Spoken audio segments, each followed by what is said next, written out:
What's up, you legends? Welcome back to another video. Today, slightly different one. We're not actually going to be driving a car.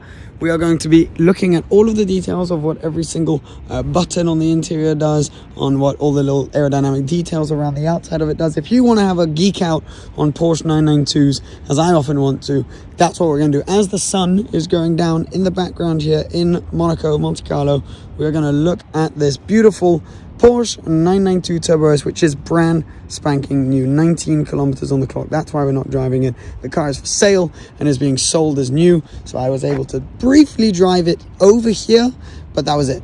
And it wasn't really enough to give you a full kind of overview of the car, so I prefer just having a full geek out, because that's what I like doing with these cars most of the time, and I thought I'd share that with you. So what have we got? We've got a light grey, cray coloured 992 Turbo S. It's got some really cool, funky looking options on this. I'm sure you've noticed a few right there. But let's start from the back and work our way forward. Now, how wide this car is, even though it is 2 centimeters wider than the 991.2, it's actually less noticeable compared to the standard Carrera on the 992, because all of the standard Carreras have the four-wheel drive wheel arches. Before, wheel arches were much wider on the four-wheel drive versions of the Carrera platform, which of course the turbo is part of. All turbos are four-wheel drive. Now all of them have that now, so it's less noticeable when you see a turbo and a Turbo S like this. Now, one thing which is more noticeable is the new kind of exhaust that they've put on these. This is the sports exhaust. This is an option, and it looks very much like the GT2 RS exhaust outlets, exhaust tips that they've got. Now, standard, it comes with quad exhaust in a more square shape.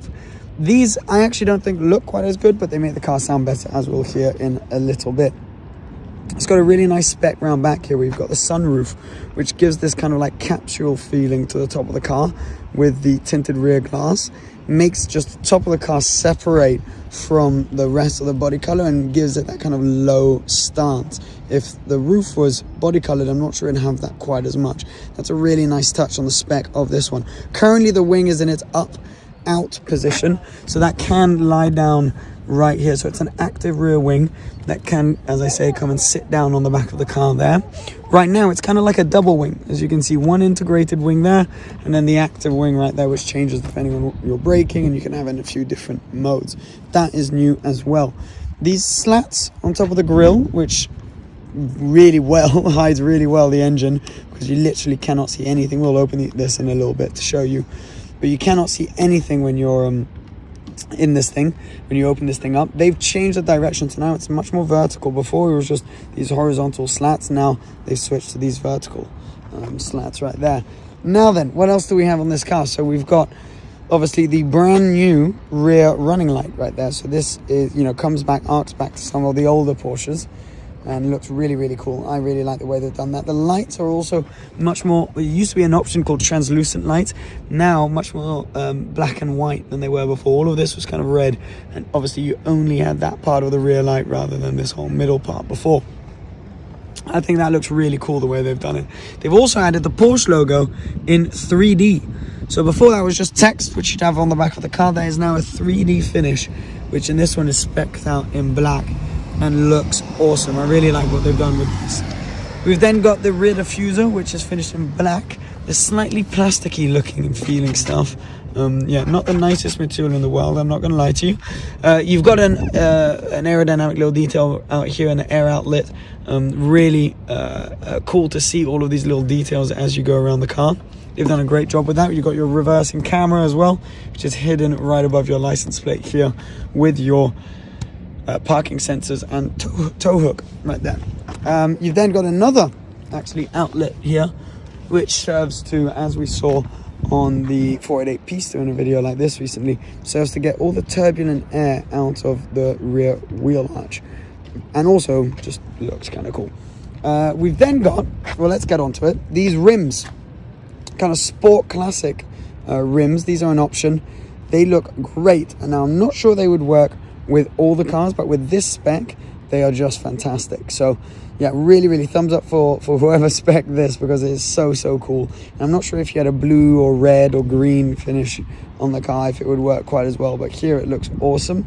We've got obviously Carbon ceramic brakes, I say obviously because when Porsches have yellow brake calipers, that insinuates that they are carbon ceramic, which you can also tell from the brake disc. When it kind of looks like Parmesan cheese like that, when it looks a little bit kind of crackled, that's when you know that it is carbon ceramics. Huge brake calipers, as we'll see around front as well. Just above that, you've got this air inlet here, which is to cool down the turbos. Obviously, twin turbocharged car, 650 horsepower, 0 to 60 in 2.7 seconds. That beast, which is lying back there, is going to need a lot of cold air. And an air inlet like that on each side is one of the ways that traditionally the turbo cars have gotten air to the engine.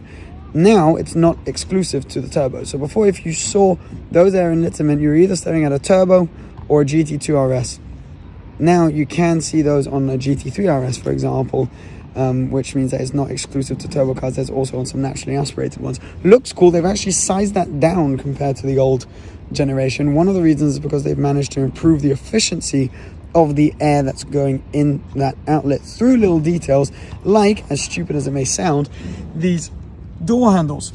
So the door handle, you can tell from this angle, is completely flush with the body of the car. That means when the air's coming by here, it doesn't have this huge handle blocking it and pushing the air outwards and missing that air inlet or going above. The flush door handle allows the air to go straight in that air inlet, and when you unlock the car, the door handle comes out, and that's when you can use it properly. Very smart, cool little trickery right there. Let's see it go back in. Awesome stuff.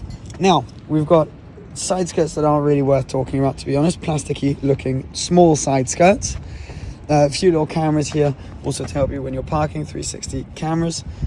And then these huge brake calipers around front. Very cool, very flat design on them, but they are absolutely massive. So yeah, very, very nice looking car from pretty much any angle. I prefer it from the back, but from the front as well. The front, they've actually changed. Sorry for the shadow, by the way. That's with that low sun over there in the distance. You're gonna have to deal with the shadow occasionally in the shot.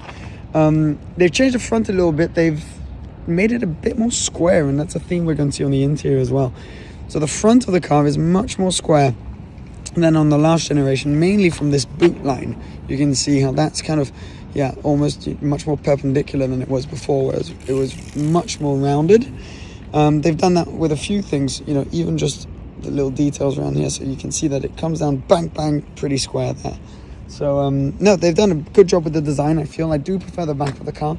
It's got these new X sights, they call them, lights, which, yeah, you have all sorts of different options for the lighting of this car. And when you put the wing up at the back, you also get this little spoiler which comes down, which is actually filled with air all around it, and costs about 4,000 euros to replace. So it looks like just a little piece of plastic, but that you do not want to hit, and is a really cool little piece of engineering right there. That comes down when you're in Sport Plus mode. Whilst we're down here, we can also mention the difference in the daytime running lights compared to the 991.2, sorry, which surround this kind of, again, plastic line, black line that goes around here. 2 daytime running lights. We've also got, obviously, the adaptive cruise control. Really, really smart system on the Porsche, so that, you know, you set a speed and then it will hold you at a certain distance behind the car in front if you get up to one whilst at your set speed. Really cool. You've got also cameras all over the place, as I say, for the 360, and your parking sensors around front. Just show you in the boot of this car, because it is one of the impressive things about these is how quick they are. As I said, 2.7 to 60 performance that you get in only the highest of highest end supercars, yet you can still use it as a daily driver if you so wish. And things like a boot of this size help that. There's a big boot. You can fit 2 to 3 little small suitcases in there, and it's just a really, really nice, yeah, thing to have. You've got little cubby holes here as well. Boot obviously in the front, as the engine is in the back, and there is a lot more space if you put the rear seats down, because this is, 4-seat is a big word, but it has 2 small seats around back, which you can see if we open here on the passenger side. You can see, because if we pull this little leather strap there, you've got these rear seats, so they're good. I mean, you wouldn't do London to Monaco in these. It's for adults, but if you've got kids, small kids, young kids, if you need to drive a friend back from the restaurant one evening or something like that, short trips, you can do that. Or If you just want to use them as extra storage, you can do that too by just pulling up here, bang, seat goes down, and that is a huge second boot basically right there, which you can use. Just slam that back into place. Ready? Oopsie. How does that work? There we go. That's it. Cool. So that is an added piece of practicality for this car. You've also got these really cool little hooks on the back of the seats, which are for hanging your jackets or things like that if you don't want them getting all creased whilst you're driving to a meeting. Now the seats themselves are 18-way adjustable, I believe. You've got things like, look at this, that is just for under your legs. That can move forward. You see that little detail? I don't know if you can notice it. There you go. So little details like that, you can adjust the seat however you like. And the seats are actually a lot more square than they used to be. Very comfortable, heated and ventilated, but a lot more square in their design than they used to be. Dividing opinions on that, but I actually think they look pretty good. Now, let's go around the inside. I'm going to take you off wide angle mode, actually, because the quality with the light, which is the sun's just disappeared behind that hill over there, is going to get not great. So let's get back into the inside of this. Looks awesome. Very, very clean finish. This one in black Napa leather. Turbo S's have the extended leather pack, so you got leather all the way above the dashboard on the top end of the doors. It's got this carbon as well. Now this is an option. It's not the best, well, it's fantastic quality and beautiful weave and everything, but for some reason it just looks like a little bit, fake's the wrong word, but yeah, just look, you might see what I'm talking about better here. But you know when people put like carbon wraps on their car, it looks a bit like that, maybe because it's a matte finish carbon fiber. But anyway, it's a very nice finish, but not my personal favorite. You got 3-way memory seats right here, and then obviously you got your mirror controls. As you come in, you've then got your lights, which basically you'll just leave in auto, and keyless go. Now I know that looks like a key, but the key I've actually got in my pocket. And you open the car like that, and then traditional to Porsches, you actually turn the key on the left, and you have this kind of little makeshift key which is there, so you don't need to get the key out every single time. So they stayed traditional to their history, but adding the new technology. Let me just put my seat up a little bit. Okay, now let's switch the car on so I can show you all sorts of different things. I'm going to turn the key. Here is one of the first big talking points. Now 911s have always had 5 pieces of information here. The dashboard always has those 5 how would you call them? Someone help me out in the comments. Anyway, the 5 circles, right? With Cayman and Boxster, for example, only the 3. So this being a 911, we've got the 5, but now only the rev counter is analog. The rest is all digital, and you can change actually through different screens that you want to have in front of you, different settings. You can even get your navigation on, there you go, it was on that right screen right there. The left screen has the time, temperature, and speeds. And then obviously analog rev counter, which you all know and love. So that is for the dashboard. So you can change it, as I say, through all sorts of different things there. You know, get your trip information, general vehicle information, performances. There's loads of different things you can do. And then you got just your fuel consumption and range and things there. Steering wheel, nothing particularly new, pretty similar to what was on the last generation. To be perfectly honest with you, you got your voice control, your favorites button, and this controls that right screen right there. Phone, and this is your volume, which you can see right down on that other screen. And then when things get really interesting is actually here with this little spinny wheel, I call it, which changes you between all your different driving modes. So wet, obviously for when it's raining, normal for everyday use, sport, where I just got a little bit silent there because you can hear the exhausts opening. That is when you want to be a little bit more aggressive. Sport Plus when you're feeling very aggressive, and then individual where you can set things up the way you want them. So for example, you can have the suspension in its softest mode, but the exhaust and gearbox in an aggressive mode. We then come right to a screen, a very, very big screen, touch screen, which is very responsive. They've really nailed the general kind of feel of the screen, the quality of the image is all really nice. The response is really quick. It works really well. The only thing that bothers me with this screen is just how much it's doing. It's sometimes a little bit hard to navigate. So for example, this is where you control your rear spoiler. So if I press that and keep that held down, you can hear it. I don't know if you guys can hear it making also. There we go. That's how you do the spoiler. It's a bit unnatural. I might just be a bit old school, but I find it a bit unnatural. We've also got all of our different modes that you can go through here. You can see your trip and things like that. Now what's quite cool is here we can actually see, if it allows me to focus, we can see what the car looks like with its 4 exhausts. So that's the standard exhaust system. I actually think that looks a little bit better, I'm not gonna lie. Anyway, you can change things like the exhaust from here as well on the screen, or there are a few shortcut buttons here. So this is your lift. So your front lift only, it doesn't lift the rear, only the front. That's controlled through that button. It's very quick. You got your exhaust open and closing from there, your hazards, your traction on and off, and your Porsche dynamic chassis control button. Now what that does is that controls the amount of body roll you're getting effectively. And it's a really smart system, which I haven't been able to drive the car hard enough to test it out myself.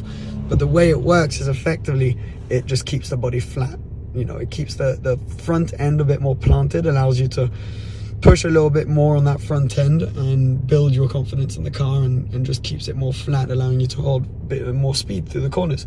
This is one of those cars which really hides its game well. You could get around with this and people wouldn't know just how quick it is if they don't know much about cars. So yeah, we come down here where it's this kind of tactile finish section where you actually still have to press, but when the car is off, the one thing which is a little bit annoying with this is it leaves a lot of fingerprints.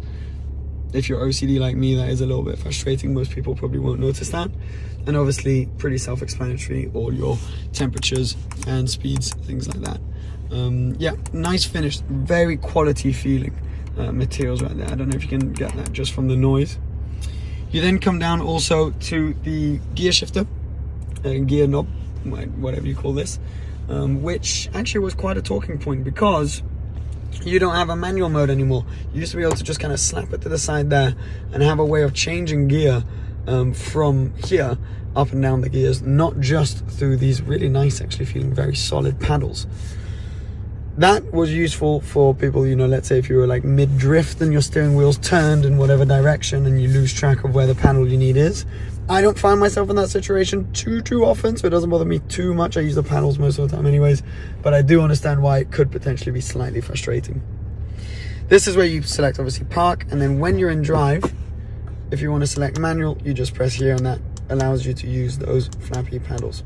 We'll leave it in park because if we go into drive now, we'll be straight in the sea. What else do we have? We've got the sunroof controls. Sunroof is right here. You press this button and that allows you to open that all up completely, which is a really nice touch. We can close that up straight away. You've then also got a way to just open the rear of it by pressing this button. That just opens the rear. Press that once and it goes back down. And then you've got a sunshade, which comes over, boom, like that. Which is quite nice. If you don't feel like having the sunroof open, you can do that. Then we've got, as I mentioned, heated, three-way heated and ventilated seats. Very nice. I'm not sure how much use it is if you put all three, or, you know, both on at the same time. Little kind of cup holder, key holder section, handbrake obviously, and this carbon fiber we were talking about earlier, which is very nice, but I don't know. Maybe it's the matte finish or the weave, I don't know. I may be being very pedantic, but for some reason it just, is it maybe just too good, the finish, that it looks fake? Anywho, they've taken the traditional Porsche cup holder system, which was on the old generations, off, and now you've got that cup holder I showed you before, and then this one which pops out of here. I love the old system, so I missed that a little bit, but I mean, this is just as functional, isn't it? So it doesn't really matter at the end of the day. There we go. I'm going to put it in Sport Plus mode so that you can hear what it's like at its loudest idle, because it sounds pretty cool actually. Yeah, not bad at idle. I mean, these things can sound cool if you put an exhaust on them and stuff. Stock, they're not the greatest things in the world, but that angle right there is just beautiful. I'm going to go back into wide mode quickly and sign off. Thank you for watching, guys. I hope you enjoyed it. It was just a quick little look around the car, all the details. Let me know if these kind of videos are interesting for you guys, even though we're not driving the car. If you like to geek out as I do, or if you just want to see me driving, let me know in the comments down below. Thanks for watching. Please subscribe, and we'll see you again with many of these very soon. All the links for this specific car will be down below. Cheers, guys. Bye-bye.